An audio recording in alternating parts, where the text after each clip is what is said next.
Good evening. Welcome to NUFC Matters with me, Steve Wraith. It's ladies' night. Play the intro music.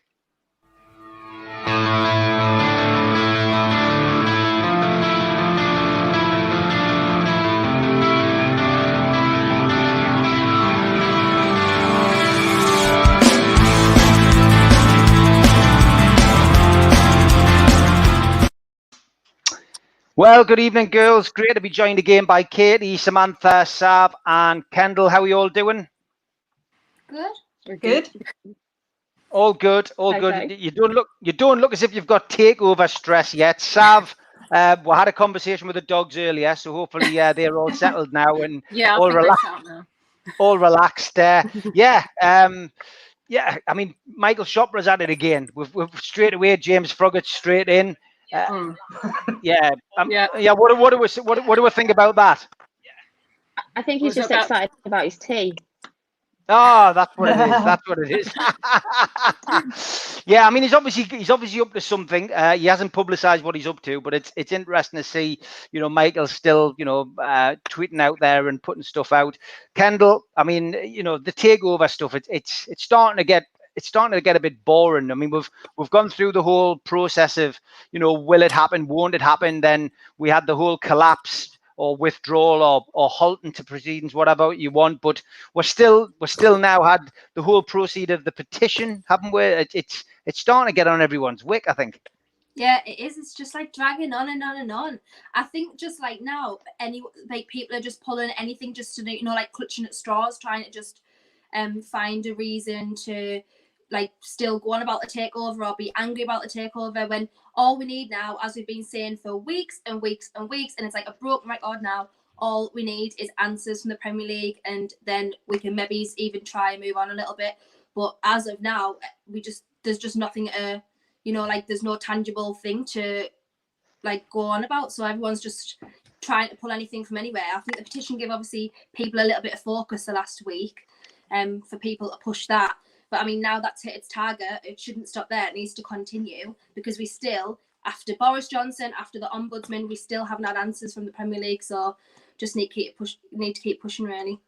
I'll be talking tomorrow about the Ombudsman stuff, with Liam Kennedy from the Gazette. He got a reply. I think it's a bog standard reply they've sent out to a lot of people. So we'll be covering that tomorrow night with Liam. Peter Robson asks, evening, ladies and gents, don't suppose we can steer clear of takeover talk tonight and just reminisce about the good times in our history? Well, actually, Samantha and I were discussing stuff this afternoon with the rest of the girls. She's come up with a few different topics. So yes, we are going to steer clear of takeover talk after the introduction. So, Samantha, we are looking at different stuff tonight, aren't we? We are. I kind of hoped that we would talk about some different things today, and then all of a sudden Michael Chopra's tweeting, Mike Ashley's feeding a statement through Sky Sports News, and what can you do?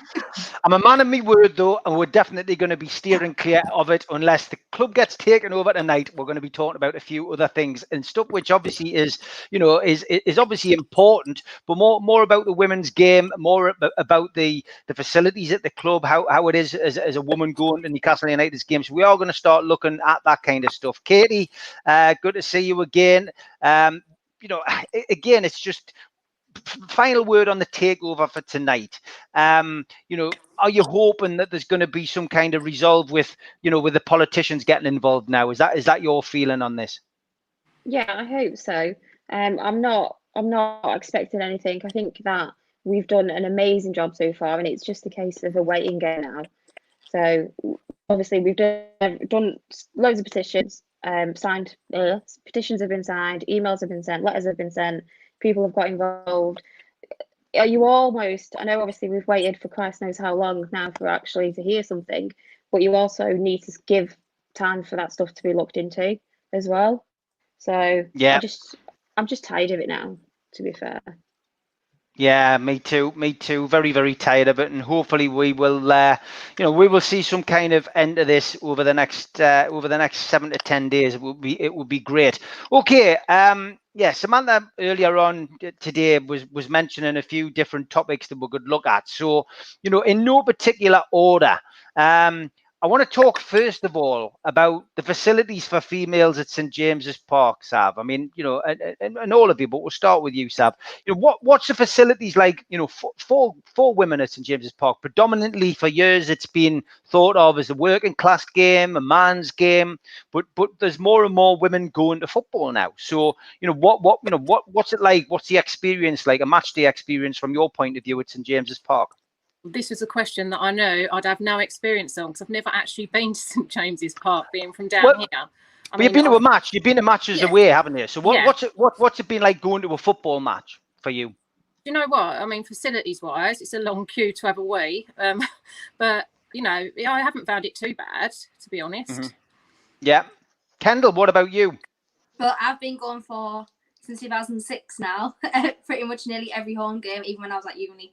So, I've been there. The toilets in St James's Park in general, I sit in the Milburn stand, so I can't speak on behalf of every single toilet in the stadium, but in the Milburn stand, it's dire. The corridors are stone. I don't know really what they expect. It's not going to be like 5-star, the Shard toilets, let's be honest.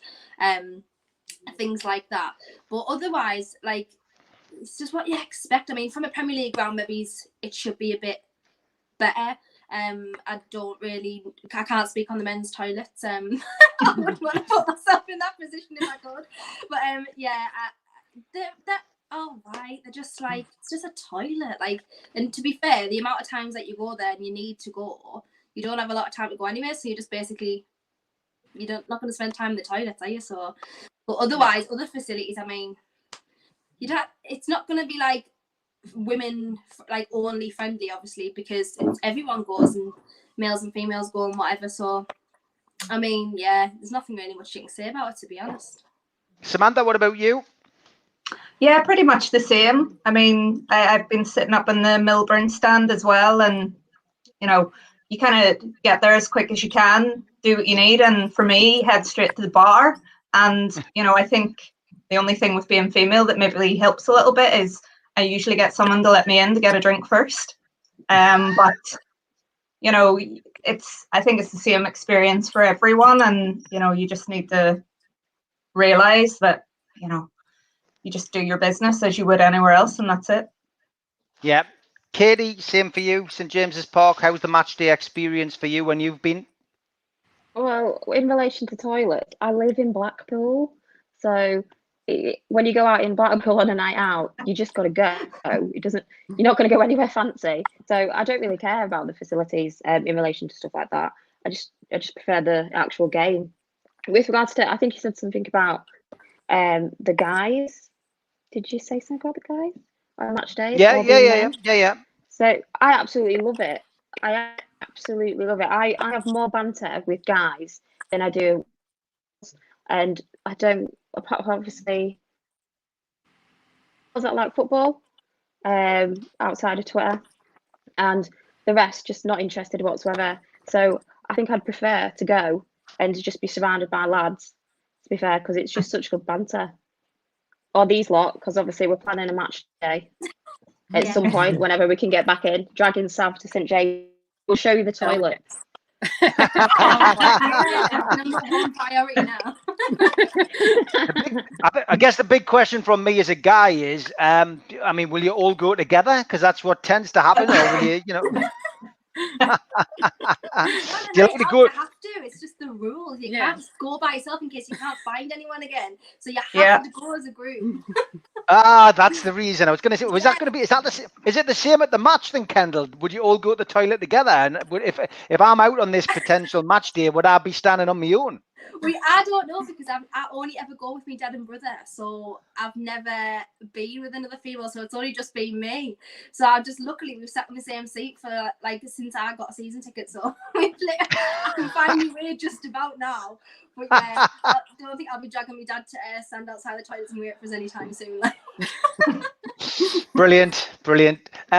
Right, next thing I want to talk about is the women's football team. Obviously it's, you know, it's been a bone of contention with me actually, because I've been a big supporter of women's football for many years, going back to the days, I think I mentioned this on the very first ladies' night, of Cowgate Kestrels, when, you know, it was on a local TV show. People were laughing at them to dare set up a women's football team, and I said, you know, the women's game will take off, and I'm sure it'll be as big as the men's game in 20 years time. And I wish I'd had a tenor on that.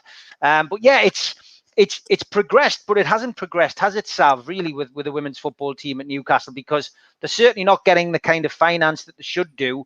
They don't play at St James's Park. They don't seem to be nurtured like other teams do, you know, at the other big clubs. No, do you know, I was looking into this today, and I looked at some of the players, and they've only got a few hundred followers. And I was thinking, Christ, in comparison to the men's team, where they've got hundreds of thousands, if not millions of followers, it's not, you know, it's not equal. And I can't work out why it's not equal, you know, in 2020, when, you know, equal rights is all over the place, why football and sport in general just isn't like that. Yeah. Kendall, what about you? Are you know, do you follow the women's football team? Do you keep an eye out for the results? I don't follow, admittedly, I don't follow like Newcastle United women's team in general. The only, like, I see them now and again on Twitter and stuff, but I don't like follow them directly. The only really women's football that I do follow is like when it's international, and like we're playing in big international games for England and stuff. So I don't, admittedly, and I should, because obviously to get it to where it needs to be, more like female football fans should follow it. So admittedly I should. That's definitely something that's on my agenda when obviously football's back to normal and things like that. I'll definitely check it out a lot more.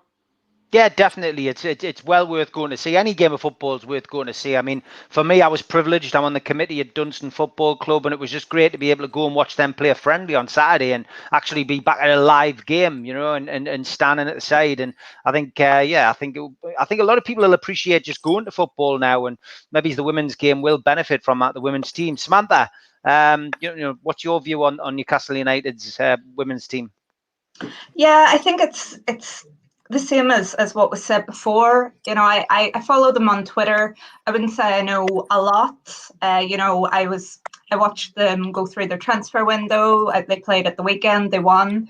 But I think there's a real opportunity being lost by the club to get people more involved and give more visibility. And maybe it could be an opportunity for the supporters trust to link in more with the women's football team, so that we can kind of understand more about what they do. You know, Sav said they only have a couple of hundred followers, and that's a travesty compared to the amount of followers that even we have, just for spouting a lot of whatever on Twitter. So I think there's a real opportunity to kind of get more involved, understand more about kind of where they've been, how the team came together, what their goals and projects are over the next while. So I definitely think there's an opportunity. Yeah, I mean, Tim Cairn says most of the big female footballers from down the road, of course, in Sunderland, which is true. And I mean, I don't think many of them play for Sunderland. I think they play for Durham now. I think the other interesting thing about the football team is, you know, it's not massively financed by actually the football club, Katie. I think I remember something from the fans forum minutes that Mike Ashley actually underwrites the team, but they don't actually support them. You know what I mean? So I think that could be half the problem, that there's not enough support from the actual football club for them. I mean, they could just allow them to play at the St James's Park. You know, they could make a bigger thing of it, couldn't they? Be a bit more supportive. Yeah, so somebody asked, I don't know if it was last week, but someone asked what we thought or how we could get women's football promoted more. And following that, I went off on a little Twitter hunt to find Newcastle United ladies. And I watched a match report, a halftime match report, and a full-time one. And I was there thinking, this can't be, this must just be like a little team that's nothing to do with it. And they're just calling themselves that, because it just literally looked that they were playing in the middle of nowhere, and that they didn't have any form of money towards them. And it was just like, I thought, no, maybe they're just playing in our strip. But they do need the money for it. They should play at St James's Park. They should play at least the stadiums, because the ones that I watched was just, it just literally looked like it was just a random field, and it just had the old school goalposts that you put up, and it was just, I was quite shocked actually, to be fair. I thought it probably would have been a little bit more, but if they're not going to put any money into it, what can you expect? And that's the thing as well. If you're not going to put the money into it, then you're not going to get the followers and people supporting it. Yeah, I think it's a bit disappointing, to be fair. I think there could be a vast improvement. I think Kate Bradley, who was part of the foundation, I think she was sitting in one of the high positions looking after the football club. But as I say, I believe it's Mike Ashley who underwrites it, if there's any issues. But could be a lot more done. I think that's what I'd probably say about that. Ronnie Milne, he says, what do you fashion conscious ladies think of the new away strips? The third kit's horrendous, he says. Away strips are away strips, aren't they? We obviously use them, when there's a clash, etc. This is the second strip, obviously now being officially announced, and this is the third strip. So let's go around and speak to everybody about that. First of all, Sav, your second strip, will that be something that you'll be buying and taking the dogs out for a walk with? Oh, I love that strip. Do you know what? Yellow's my favourite colour. And I've always said that on Twitter. I'm like, I really want a yellow Newcastle shirt. I can't find one. And that's come out. And then I'm like, it's that moral dilemma. I drunk bought all my shirts last season. Like, I blame my drunk self for those purchases. I shouldn't have done it. But I think, I'm going to have to hide my debit card. I just, it's... Yeah, and the purple strip, this one's gone down probably a little less. It's a little less popular, but some people have said it looks like it's been run over by a couple of speed bikes. I mean, what's your take on that one? A lot of people, I've seen people who say they like it. It's down to personal choice, of course. I like it. It looks like a load of purple Doritos. I really like it. Yeah. I've just got to stay away from any websites where I can get it from. So, Kendall, over to you. The yellow strip first. I like them all, to be honest. When I saw the footy headlines screenshots, I liked the yellow one first. It looked nicer at first, and I wasn't keen on the purple, and I kept saying like, oh, I'd love the yellow one, but the purple one's really grown on me seeing the graphics today.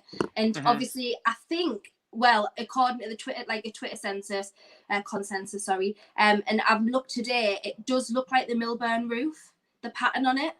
Yeah, the Milburn stand roof. So I think that's like if that is the case, I think that is a really good touch. But I'm going to be honest, the goalie kit's my favourite. I absolutely love the goalie kit, and I've never in my life bought a goalie kit, but that pink goalie kit will be the first thing I buy. Well, not off Mike Ashley or NUFC Direct, but I've got to be honest. I've seen these comparisons with the Milburn roof, and I think that says a lot for the football we've been watching in the last couple of seasons. That people actually know what the Milburn roof looks like. So you, Samantha, again, I mean, you've got a replica top on there. It's I haven't bought one for years now. A little protest, I suppose, against the regime, but I've got to be honest as well. I haven't really liked I think they're getting chatty. I think, when you go back to those, Halicon days of the entertainers with, the grandad collar and that, there were special shirts that seem to mean something. I haven't really bought into this new line of shirts, but what's your take on the new releases?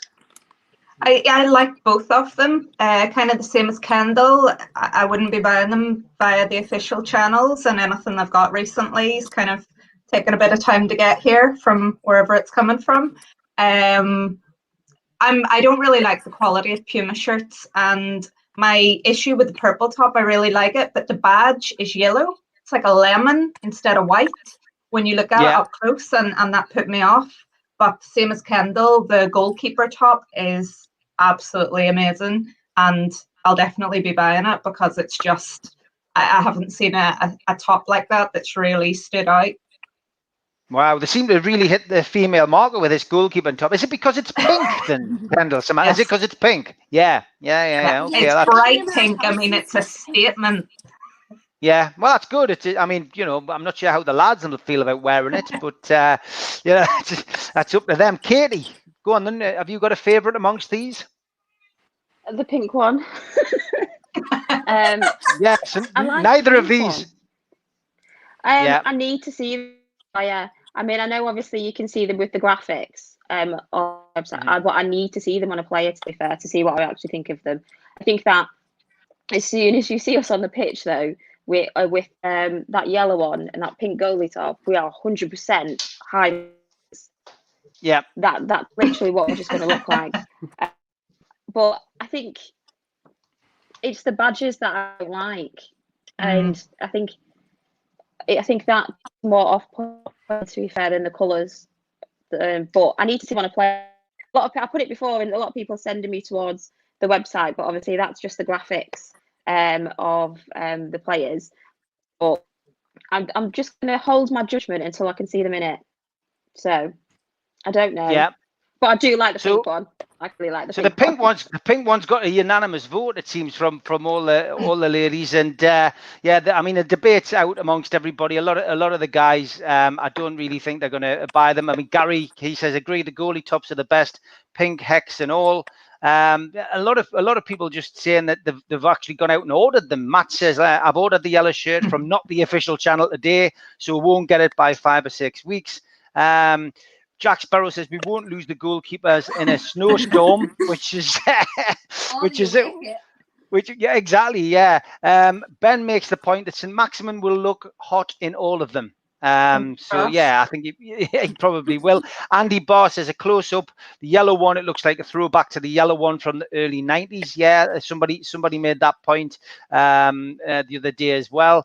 But yeah, I mean, it's, you know, they're there, you know, we don't wear them all the time. It's always interesting to, you know, it's always interesting to see what people's opinions. Andrew says the away kit do look decent. Anonymous one says if NUFC kit had always been yellow and they came out with black and white stripes, you guys would probably be insulting it. Everyone's got an opinion. Rich Story says the quality of the Puma shirts has been awful. Bring back Adidas shirts.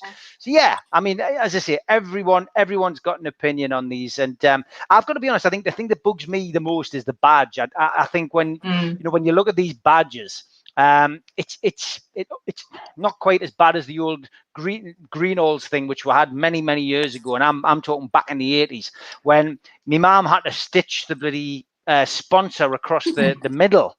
But these badges, that, you know, they do look chatty. I just think maybe that's Puma, not necessarily anybody else. So, you know, we'll wait and see how things progress. Now, the next topic of conversation tonight is realistic transfers this window. We're getting linked with lots of people, Sav, in the papers. You know, has it again? Really, it's all hypothetical because we don't know what budget we've got. But you know, the latest one today I saw was Benteke. You know, would you take Benteke? You know, in the pre-season? I haven't seen that one, and I've got a list here. He's not on my list. Not on mine. He's not. I hadn't heard of that one. Yeah. I know we've been linked with a lot of sort of strikers. We've linked with Harry Wilson. But I think that his price is way beyond, you know, that would be all of our budget nigh on gone. Probably take him on loan. You know, but we need defenders, midfield, to be honest, really. And we do need to, you know, bump off Joelinton and maybe get a decent striker that can score. But yeah, I mean, there's a few names, but there's, like you said, you don't know the budget. Yeah, well, that's a problem, isn't it, Kendall? We don't know the budget, and you know, I've said it on the show as well. You know, we'll probably be shopping in Poundland, BHS, and Woolworths as opposed to Harrods. But it's, yeah, I mean, and everyone's laughing at Benteke, but yeah, it's, you know, anybody who's been named so far that you think, yeah, that could be a possible. We've been linked with Blummin from Oxford United to Lyon. Like, what's like, make it make sense. Like, where are we shopping? Are we shopping at Oxford United, or are we shopping in League One? Do you know what I mean? Like, I just don't know. But to be honest, we've been linked with so many people, I honestly don't even know where we stand now. I seen today that we were going to linked with, is he called Easy from QPR? He's a phenomenal player. To be honest, I don't really know what his transfer fee would be, because I know he's quite in high demand. I think he's had a bid knocked back by Crystal Palace. But I would love to see him at the club, to be honest. I think what we need to focus on is a striker for me, first of all. And a left back, obviously, if we're not going to take on Willems or Rose, or anyone like that. So yeah, you just don't know. As you say, you don't know the transfer budget. Obviously, when I was on Sky Sports, I said 35 million. We're in this current climate. I mean, it seems like a lot in general, but for us to compete with the likes of like who we want to compete with and progress with, 35 million's not a ginormous amount of money. Yeah, I think a lot of the players that we're probably looking at, I mean, even Benteke would take up probably a lot of that budget. And I know people are laughing, so I don't know. It just completely depends where we're at really in the next few weeks. But we need to sort of get our asses into gear now. Yeah, Byron, he makes the point. Benteke has never been a proven goal scorer, so just more of what we've already got. And Amon King says Palace bid was 15. It's a nightmare, isn't it, Sam? Because we really genuinely just don't know, what the situation is. Liam Kennedy last week on the show, on Tuesday night show, basically said that, he had spoken to someone at the club who said there is a list for potentially the new owners. But it's pointless even looking at that list until we've got new owners, surely. I think the history of Mike Ashley is that there's a list and then there's another list and then there's another list, and it's how far down you have to go. I think we need to be realistic and think that we don't have a budget. The takeover probably isn't going to go through. So we've got 30 million. That's going to have to include sign-in fees as well, I would presume. I had a few back and forwards on Twitter earlier because we're being linked with Jeff Hendrick. People not very happy about it, but I think we need to be realistic. We don't have Matty Longstaff. We do not want Bentaleb back. He's Premier League. He's free with a sign-on fee. He might be fourth choice, but that's kind of where we are at the minute. We need a left back. I was thinking we might look at Anthony Robinson, £2 million from Wigan. Looks like Sheffield United are going to snap him up. Why we are not in there first? We're just slow to the ball again. John Lindstrom from Sheffield United appears to be available because he's 12 months on his contract. I mean, who knows what player we're looking at? We need about 4. But I do think that we need to focus more of our budget on goals. Benteke does not score goals.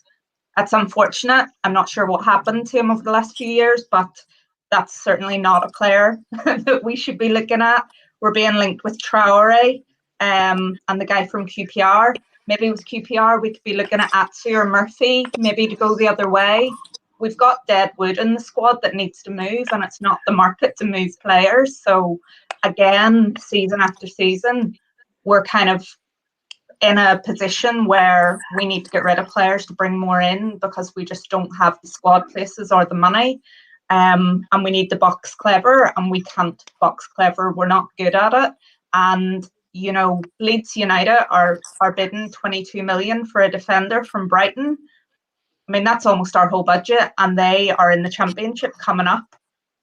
I think the only thing that could make a difference is if Mike Ashley decides that he doesn't want to pay full fees up front, that he could potentially stagger payment terms, which is what we haven't been doing, to give us a little bit more wiggle room. But that would be a massive shift in policy. But I'm fearful that if we don't do something, that we're not going to be in a good position. And the other thing to consider, which was mentioned on the Friday show, is I don't know if Steve Bruce knows what his best formation is. And his best, his best 11, how he wants them to play. So, I mean, how does that help with the recruitment and what you think you need to bring in to get the team playing in the right way when you don't know what your formation is? There's a lot that needs to be sorted out over the next 5 weeks, but I think it'll be sticking plasters over gaping wounds for the next season at least, and hope that we stay up. Great way of describing it. 100% agree with that. Katie, what's your take on the current predicament we find ourselves in, and do you think we'll sign anybody? And is it just going to be loan deals? Every time I'm on Twitter, we're all linked with somebody else, and I go on Twitter all the time. I think we're just going to be looking at babies and loan deals, and I think that it's going to be a case of everyone else will get their houses in order and we'll still be none the wiser what's going on. Obviously, if Ashley wants this wants rid of the club, so he's not going to put any money into it. So we're going to have to go down that route of loans and frees, and just hope to God he doesn't sell some of our decent players. And it's just literally going to be another waiting game, as per usual with Newcastle. Every single season we are last minute wonders, and we don't get wonders. So yeah, good stuff. Good answers, girls. Peter Robson, what a question, lad. Following on from our opening, where we decided to move away from the dreaded T word. Question for the ladies: would you like to see in your lifetime a female break into the main team if they allowed mixed gender squads? Sav, over to you on that one first. 100%. I think that sport should be mixed. I always thought I'd make a pretty epic F1 driver with my driving skills. So I would love to see that. You know, I'm all up for the equality thing. It's never been equal, and it should be. Yeah, good stuff. Kendall? Yeah, that would be amazing. I think we're a long way off that. The women's game needs to get to where the men's game is to be considered, even though I would love to see it. I'm like, for me, it's not even like about equality. It's more about equity. So like everyone having the fair chance to, you know, showcase their skills. And I think to have that in the future would be an absolutely ginormous step. I think it would be phenomenal. And I'd love to see that. It'd be great. I would absolutely love to see it. And I hope that I do get to see it. Yeah, Samantha?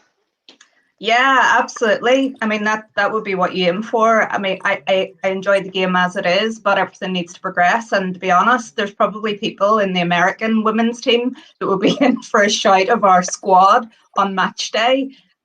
So, you know, I think the game's more advanced in certain places than it is here. But certainly, I mean, it would probably take for one competition, maybe an Olympics or something, to do the mix and see whether it works. But, you know, you always have to aspire for something different, and that, you know, it's all about equality.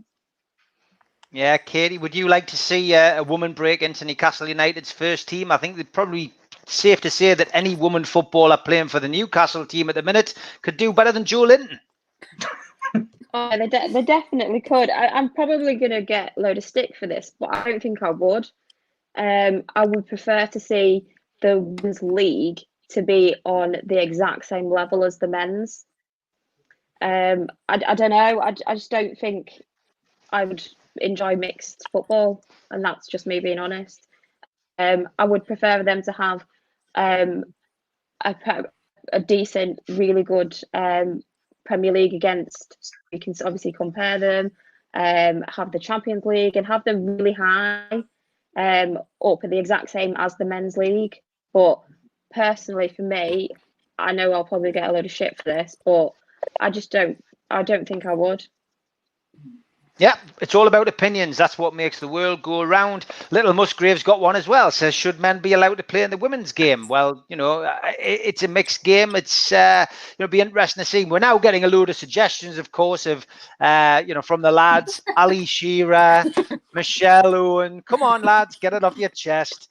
Look, Tom Dixon brings it back to a little bit of normality. He says, love to have Rondon back at the club. Not sure if he'll leave China. Scored again at Julie Linton. He scored again, two goals. Rafa not having the greatest of starts, of course, but it's early days. We always know Rafa tends to start slow, but then always has a great finish. But yeah, Rondon, I mean, be great to see him back at the club. I think I can't remember many players making such an impression in such a short space of time. Sav, it'd be nice to see Rondon back. Oh, I'd love to see him back. Do you know what? I think that was a great loss. You know, Rondon gone, then we've got Jo Linton. You know, what a step down. I'd love for him to come back. Yeah, Dave Little says Premier League money should be used to help the women's game instead of making teenage millionaires. Great point. Kendall, I mean, Rondon, it would be a great shout, but I think we're a million miles away from that at the minute. Oh, 100%. The money that he's on in China and obviously working under Rafa still, there's not really any point of him leaving. And if I was him, I wouldn't want to either at the end of the day.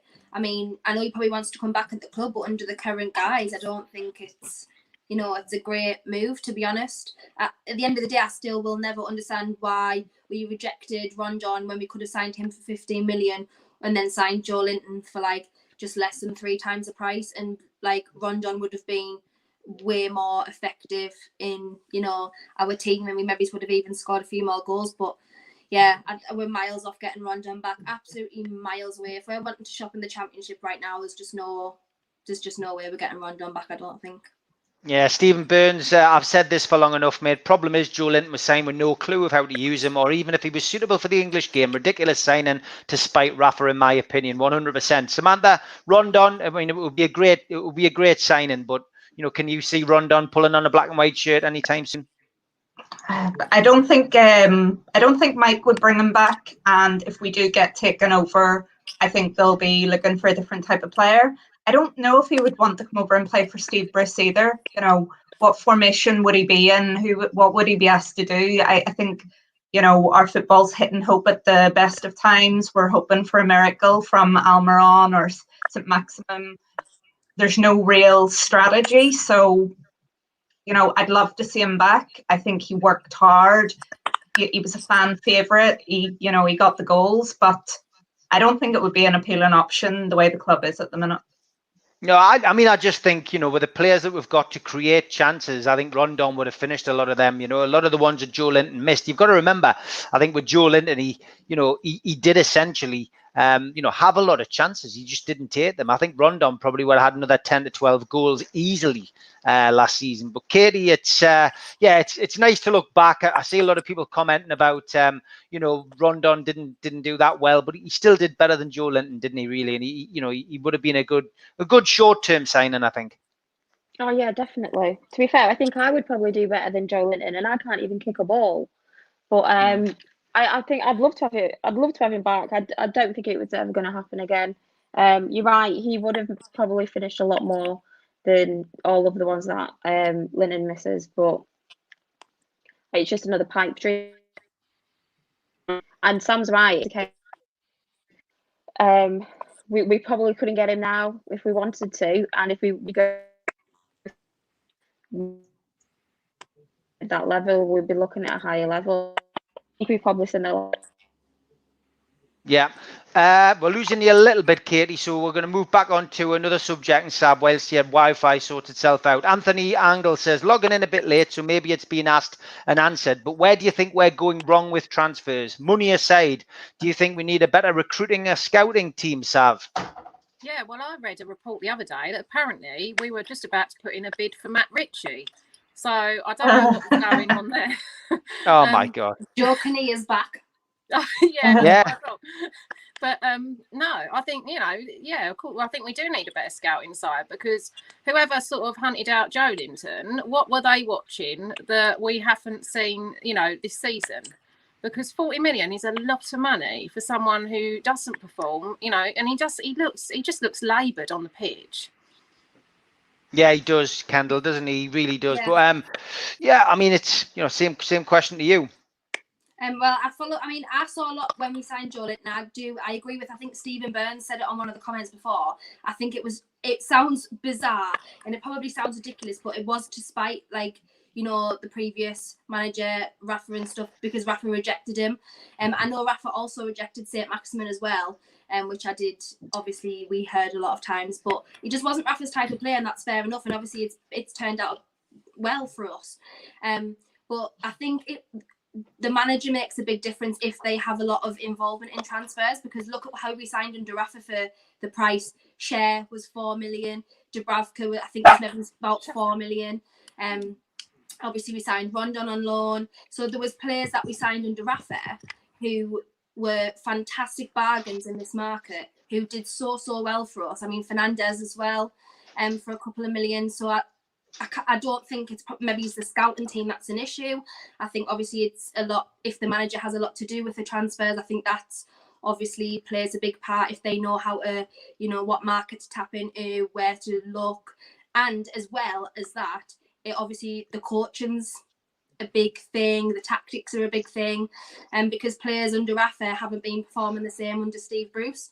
So that's obviously where I think it's just a lot of aspects come into it rather than just the initial scouting problems. But obviously that's phase one of signing good players. But yeah, whoever signed Joe Linton. But when he played for Hoffenheim, I know he played as a number 10, like on the wing, rather than a sole number 9. So that is definitely where we've been going wrong as well. Because even towards the end of the season, when he was playing on the wing, he just seemed to improve just slightly. I know he hasn't shown anything amazing, but he did seem to improve slightly. The comments from his old manager at Hoffenheim, he said he was one of the best forwards that he'd ever managed in his career. I don't know who we've signed. I think we've signed a clone or something, but yeah, I don't know who we've signed. He got lost on the plane, he got swapped, but yeah, I think it's a lot of different aspects go into it, to be honest. Christopher saying Joe Allen did a great impression of Jackie Charlton. We should bring him back on. We're hoping to have Joe on tomorrow for a guest appearance, and if he can sort his technology out, we will have him on properly on Thursday. So watch this space. Stephen Burns says Rafa made a few bad signings, but you have to wonder how low down his list players Lazar and Joselu were. Yeah, very, very good point. Chris Conway says, did you see Gail, Carroll and the lads playing volleyball on holiday? I hope they didn't get injured. And again, just before I come to you, Sam, Derek Sharp says Penfold listened to Nixon too much or Joe Linton, not Rafa. There has been a couple of people saying about, because we're talking about the scouting, Samantha, but look, for every Joe Linton there's been a St Maximin, hasn't there, really? Rafa made bad choices. Lee Charney made some pretty bad choices, it has to be said, in that last transfer window when we didn't have a head coach before Steve Bruce was appointed. But yeah, look, we brought St Maximin in, Samantha. That was a success. So we can't attack the code, the scouting team too much, can we, really? I think the issue at the minute is trying to connect the dots between the players we're looking at, bringing them in, how they're going to fit, how they're going to be played. When Rafa was there, he went through his A list, his B list, his C list, and no manager always gets it right. But he was looking at a profile of players for the way that he wanted to play, even if it wasn't his number 1 target, even his 2, 3, 4 was in the same bracket. We're kind of hitting and hoping at the minute. I don't know what the plan is when the scouting team are sent out. I don't know who's giving them direction. I don't know at the minute whether Steve Bruce has actually told them the profile of player that he wants. I don't think he knows what kind of football he wants to play in order to make that happen. And especially with a low budget and only a couple of players coming in, he's going to be really stuck to make his ideas that he talks about come across.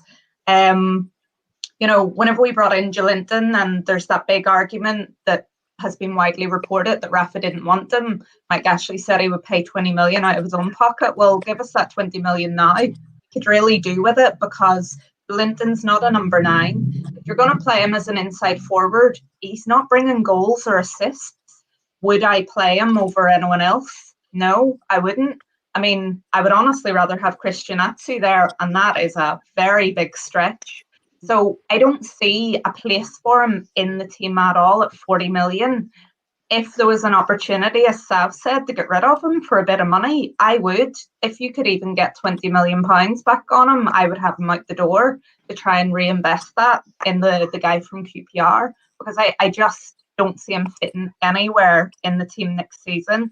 If you're putting him in the team, you're leaving someone else out that probably deserves to start. Again, it would be interesting to know what the scouts are being sent out to look for, and why they're looking at certain profiles of players. And I don't think we have any visibility of that to understand what's realistic and what's not, whether it'll work, whether it won't. Malcolm Taylor says he thinks the reality is our current number 9 will stay. I agree. Ashley will spend as little as possible on new players. Hopefully Joe Linton will get better. Fingers crossed. The female names keep coming. Philippa Albert is suggested by Mr. Soze, and it's a big happy birthday, of course, to our wonderful Belgian. It is his birthday today. No one will ever forget that goal he scored against Manchester United and the fantastic bit of commentary on Sky. But no, fantastic, good stuff. Happy birthday to him. Katie, over to you. Scouting is obviously a key part of football. We don't really know, who really does it a great deal for Newcastle. I know Paul Baker's involved, the former Hartlepool striker, and we know Steve Nixon is head of recruitment. But just your take on that. Are you happy or not so happy with what the guys have done over the last few years? I think that we go out looking and it's more of a case of the fact that they probably go out with the whole, there's no point looking at him because it'll just get knocked back. And it's more of a case that not everyone in the back is on the same page, because obviously they never will be, because Ashley's there. So if you're going out and doing all of this work and then you're bringing someone to the table only to be told, no, I'm not buying him, then it's going to be a domino effect when you go out again and again and again, which is why I think, to be fair, we probably get linked with so many freaking players that it's untrue. I have no idea what they do or who's involved in it.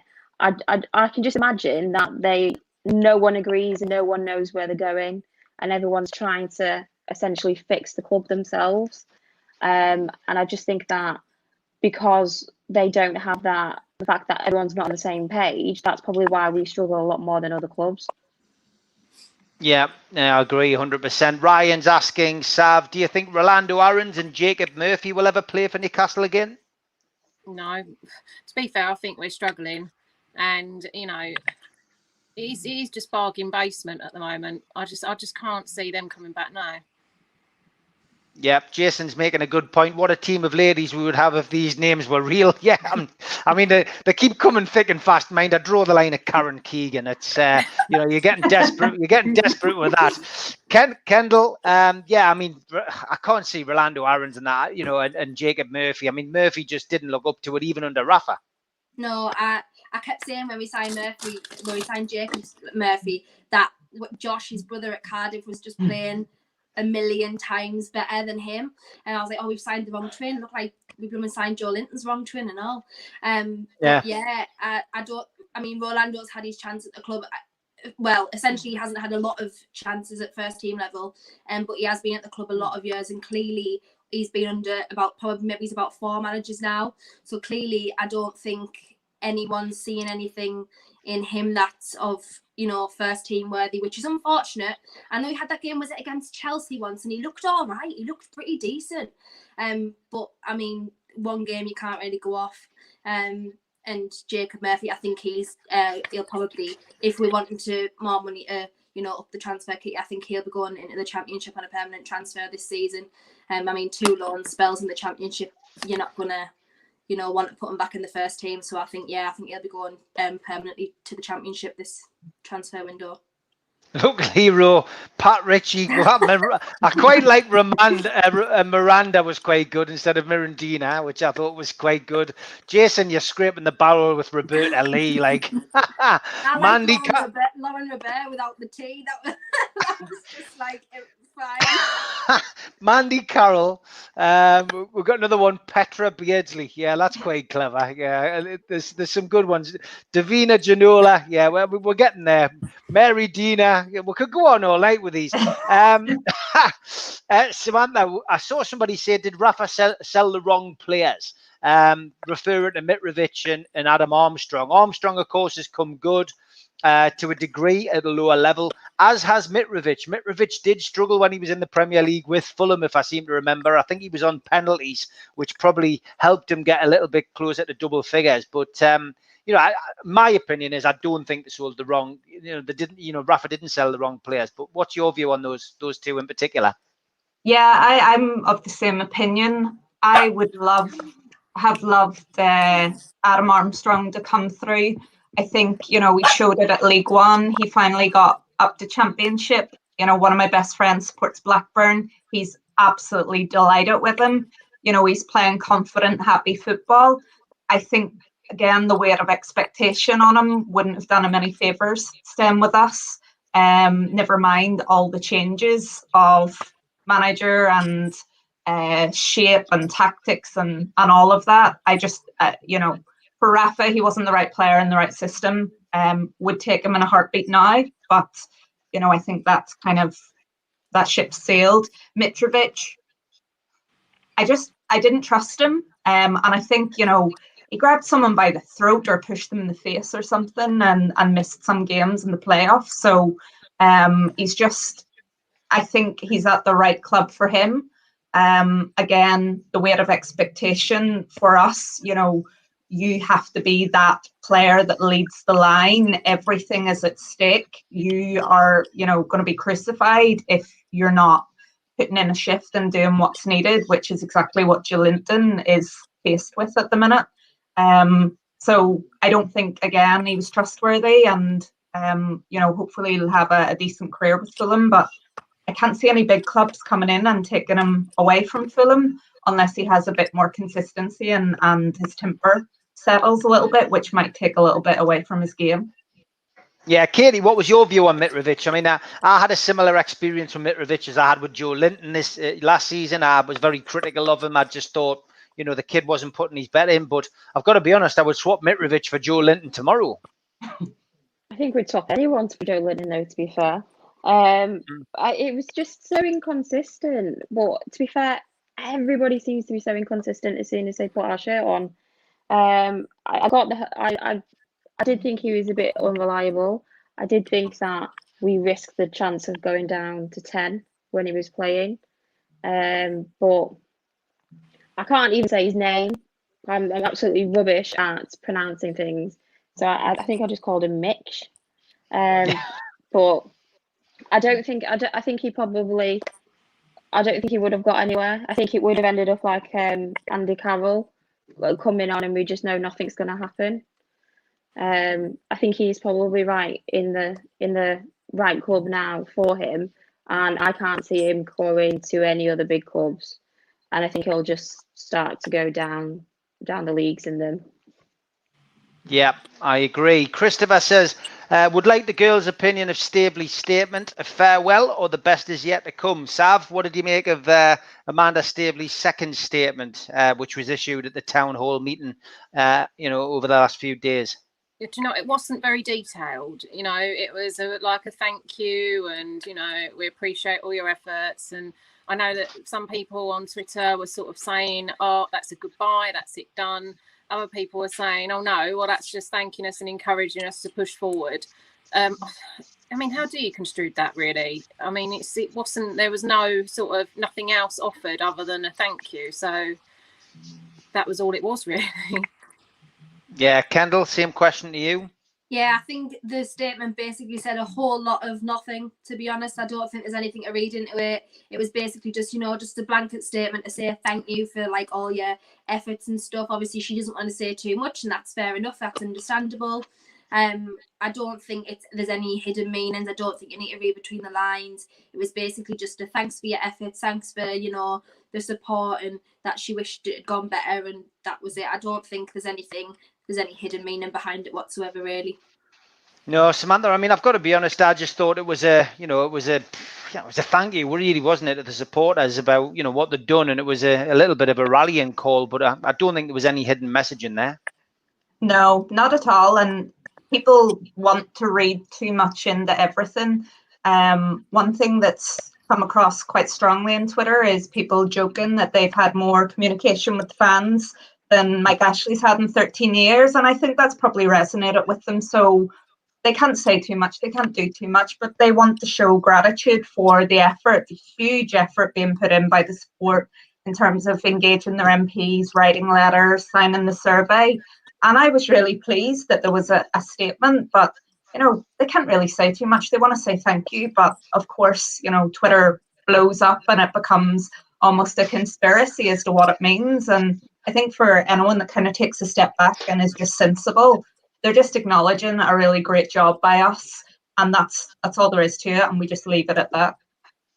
Yeah, I mean, Katie, it's it's just part of a soap opera, isn't it? Really, we've been through a soap opera for the last three and a half months, played out through the pandemic, and it's just another story, isn't it? It's just another thing to add to the turmoil. Yeah, I mean, I think we've over the last 18 weeks, we've just become amazingly good at overthinking every single thing that's been put out there and analysing every single thing that's been put out there. Like literally within seconds before we came on live, everyone's going crazy, like what does Shopper know and stuff like that. And it's just like, you can put anything and people will jump on straight. What do you mean? What do you know? Who have you spoken to? What's going on? And it's just a thank you. It's a very normal thing for people to do, and it's an exceptionally normal thing for a woman to do. And it's just to say thank you. But no matter what, it will create another section in our soap opera, because it's literally something happening every day, but it's only a little bit, and then we're left wondering. So then we're left thinking, and then we're left creating theories, and then you start to get the arguments, and it's absolute mayhem. Yeah, it is. Final question of the night. Carl Mack, I know somebody else asked it as well. Opinions on the Matty Longstaff situation. Sav, it's ongoing. We don't seem to be getting anywhere. Very, very little going on, I would say. But what's your take on that? Are you confident he'll stay? Do you think he's holding out for a takeover to go through before he finally makes his mind up? I don't know. I noticed he's removed the Newcastle NUFC out of his bios, which to me says that he's gone. And to be fair, I mean, if you're not that passionate about wanting to play for the club, I know that he could get more money elsewhere, but if you're not that fussed, then, you know, just move him on. That's sort of how I feel about it. I know it sounds really harsh, but he just seems to have, you know, I think they offered him better and he hasn't wanted it. He wants more. We'll let him go and find more elsewhere and see how he gets on there. Yeah. Kendall, what's your take on Matty? If he wants to be away, would you just let him go? Yeah, I think, and I said this in one of the first show that we did, I think we spoke about it, and I said if he's wanting to go elsewhere, and under the current situation at the club, I think, I don't think you can really be blamed. Unfortunately, in football these days, loyalty, it's few and far between. You don't stay at a club. You know, for example, like Shearer did, instead of going to United, Man United, he came to Newcastle United because that was his boyhood club. You just don't really get a lot of players like that now. And to be fair to him, to go from £850 a week to the reported 30 grand a week that Udinese were offering him, you're not going to turn that down. That's like me, like turning down a job that's worth 100 times more than what I'm on right now, and just rejecting it because I want to stay at the job because I'm loyal. Like, I really don't think that anyone can blame him for going elsewhere, especially if obviously he wants to progress and he wants to start getting regular first team football at a top level, which he wasn't really getting regular start all the time with us. I would have loved for him to stay. I know it was reported that he was offered 20k a week from the club, and I don't know if talks broke down or he's not keen on staying. I wish we could have kept him. You know, it's nice that our local talent who's been at the academy from being a young kid to make it in the team. But yeah, I don't think you can really blame him, despite what your feelings are. I don't think you can blame him for moving elsewhere. Yeah.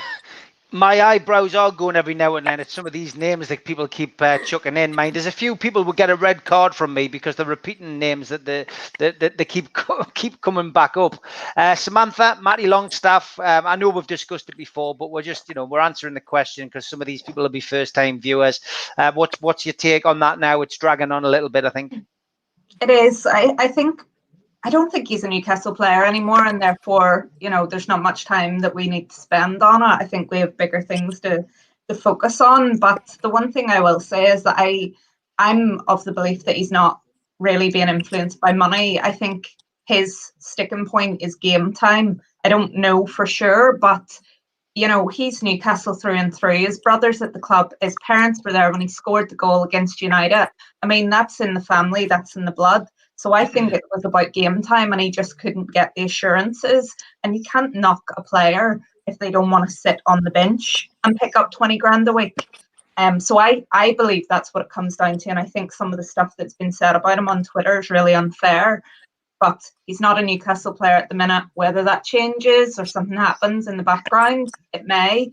But hopefully people will stop posting crap on all of his social media because I don't think it's fair. And, we don't know what happened, but I firmly believe it's more about playing time than money. That's why I like this show. You just, you say it how it is, Samantha, and that's brilliant. Katie, finally to you, just about Matty Longstaff. It doesn't look like we're going to get anywhere with it. And I still think he is hanging out waiting for the takeover. I think that's what I would do in his position, I suppose. He's probably been advised by his agent as well. Yeah, I think he's got more. His agents have more influence on it. He is a local. He obviously wanted to play for Newcastle, and like Sam said, obviously that's a big thing. But is it a case of the fact that now he's young? You'd want to go where money is. and then you've got a balance. He's just got to work out which one he wants to do. But I think that because obviously he didn't get many games, I think something else is going on, and I just don't know what it is. But I'm not going to start saying anything before everyone starts jumping on it. But I think his agents has just got a lot to do with it. I'd love him to stay. Yeah, me too. Be great to see him stay. He's a Geordie lad. You know, fingers crossed that the takeover goes through and Matty can stay. Now, I did decide to wear this tonight. It's change your life, put down the knife. Important message. Big thanks to Ben for sending that up. I did say that I would back that campaign for them tonight, and I'll take a picture later and get that over to you for your social media. Well, girls, we managed to do it. We managed to get through the show more or less without mentioning the takeover. So I think that's mission accomplished. We covered a few female issues as well to boot. So great to have you on. Look forward to seeing you again next Monday. Have a good week. You too. Bye. You too. Bye. Bye.